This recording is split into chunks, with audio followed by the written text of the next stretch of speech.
اپنے ملکوں میں ان کے جو امریکہ کے جو بحری جہاز ہیں وہ بحری بیڑے جو ہیں وہ باہر ان کے سمندروں میں پھر رہے ہیں، ان کے سیز میں ہیں. تو وہ ایک پورا ایک تیاری تھی کہ یہ امریکہ ہمیں بچائے گا. ابھی آپ کو پتا ہے کہ وہ پتہ نہیں کتنے ارب کا جہاز ہے جو قطر نے ٹرمپ کو گفٹ کی ہے. سو مطلب اتنا کچھ کرنے کے بعد اگر وہ ملک آپ کو بچا ہی نہیں سکتا تو پھر آپ ظاہری بات ہے پھر آپ دیکھو گے تو صحیح نا ادھر ادھر، پھر آپ چائنا کی طرف دیکھو گے، پھر آپ رشیا کی طرف دیکھو گے کہ کیا وہ ایسے ملک ہیں جو ہمیں پروٹیکٹ کر سکتے ہیں. بہرحال میں نے تو آپ کو پتا ہے کل یہ سارا بیان کیا تھا کہ پروٹیکٹ اپنے آپ کو خود ہی کرنا پڑتا ہے. یہ جو عرب ملکوں کی ڈپینڈنسی ہے نا کہ کوئی اور ہمیں ڈیفینڈ کرے گا، وہ بڑی ان کی غلط سوچ ہے. ان کو اپنے اندر وہ چیز ڈیولپ کرنی چاہیے کہ کوئی بھی ان پہ حملہ نہ کر سکے. بہرحال جی سچویشن بڑی کمپلیکیٹڈ ہے اور وہ اس پہ بڑی بات ہو سکتی ہے. خواجہ آصف نے یہ کہا ہے کہ دے فیل چیٹڈ، اور منڈے کو ان لوگوں نے ایک وہ رکھی ہوئی ہے گیدرنگ، اس میں تمام اسلامی ملک آ رہے ہیں. آئی تھنک سیٹرڈے یا سنڈے کو شاید وزرائے خارجہ آ رہے ہیں، اور پھر منڈے کو ہیڈز آف اسٹیٹس ہیں وہ لوگ آ رہے ہیں. تو اس میں وہ کوئی بیان کریں گے. لیکن یہ ہے کہ وہ امریکہ کا جو متھ تھا کہ امریکہ ہمیں بچائے گا وہ تو لگا گیا. امریکہ نہیں بچاتا. یہ امریکہ کی ہسٹری ہے. امریکہ صرف اسرائیل کو بچاتا ہے، اس کے علاوہ وہ کسی کو نہیں بچاتا. تو وہ بہرحال یہ والا معاملہ ہے جو کہ اب چل رہا ہے. عربس کے ساتھ ہاتھ ہو گیا ہے. اب عربس کو آئی تھنک پاکستان کی طرف دیکھنا پڑے گا. پاکستان سے وہ پہلے بھی مدد لیتے رہے ہیں، اب وہ ان کو اور لینی پڑے گی. پاکستان کو بھی اپنا رول تھوڑا سا چینج شاید کرنا پڑے. پاکستان کیونکہ یمن والے معاملے میں پاکستان نے ان کی اس طرح ہیلپ نہیں کی تھی. مطلب ظاہر بات ہے آپ اگریسو ہو رہے ہو، آپ کسی کے ملک میں جا کے کچھ کرنے جا رہے ہو، تو پاکستان نے سعودی عربیہ کا اس وقت ساتھ نہیں دیا تھا اس طرح ملیٹریلی جس طرح کہ وہ چاہتا تھا. تو اس کی پھر دھمکیاں بھی لگیں، یو اے ای نے دھمکیاں بھی لگائی تھیں، ان کے ایک وزیر نے دھمکیاں لگائی تھیں نواز شریف کو. سو وہ ایشو ہے وہاں پر.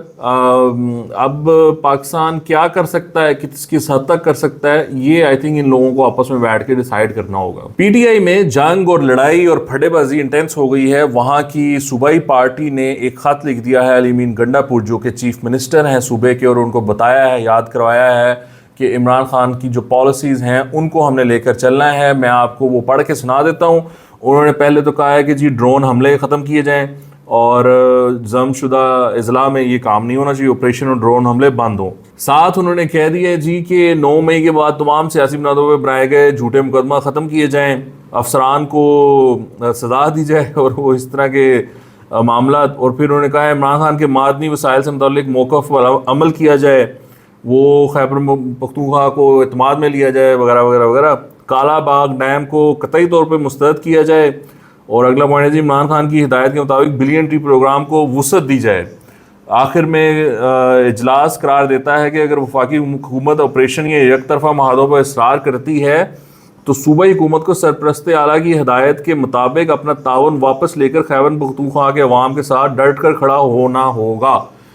او بھائی وہ تعاون ایسے کون سا کر رہے ہیں جو انہوں نے واپس لینا. بہرحال جی یہ ڈیمانڈس کر لی گئی ہیں علی امین گنڈا پور سے. صوبائی جو پارٹی ہے اس کی طرف سے آپ کو پتہ ہے کہ یہ والا معاملہ اب وہاں پر چل رہا ہے، اور لڑائی ہوئی ہے بیسیکلی ورکرز کی علی امین گنڈا پور کی، پارٹی کی علی امین گنڈا پور کی، عمران خان کی علی امین گنڈا پور کی. اس طرح کا معاملہ چل رہا ہے، کڑمس مچا ہوا ہے. اس میں سے میک سینس کرنا کہ یہ کیا چاہتے ہیں، کیا معاملات ہیں، بڑا مشکل کام ہے جی. اور دوسری طرف یہ ہوا ہے کہ اسلام آباد ہائی کورٹ کے جو چیف جسٹس ہیں وہ سوری کر کے پیچھے ہو گئے ہیں. ان کی پچھلی دن چھوٹا سا پھڈا ہو گیا تھا ایمان مزاری ایڈوکیٹ کے ساتھ. انہوں نے ان کو کہا تھا کہ آپ مجھے ڈکٹیٹر کہتی ہیں، آپ اپنی زبان پہ قابو رکھا کریں. ہادی علی چٹھا جو کہ ان کے خاوند بھی ہیں، ان کو کہا تھا ان کو سمجھائیں، ان کو لے جائیں یہ وہ. اور ایمان مزاری نے کہا تھا کہ آپ کر لیں، آپ میرے پہ لگا دیں کنٹیمپٹ، اگر وکلا کو دھمکایا جائے گا کنٹیمپٹ سے تو آپ یہ بھی شوق پورا کر لیں. تو آج ایک خط بھی لکھا گیا جو وومن ایڈوکیٹس ہیں ان کی طرف سے سپریم کورٹ اور لاہور ہائی کورٹ کی جو وکلا ہیں خواتین، انہوں نے امام زاری کے حق میں خط لکھا.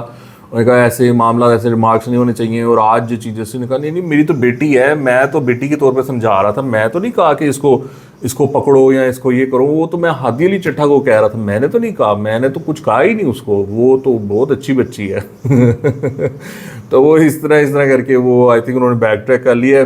ویسے اس طرح کے لوگ جو جلدی بیک ٹریک کر لیتے ہیں یہ بڑے کامیاب رہتے ہیں آگے چل کے.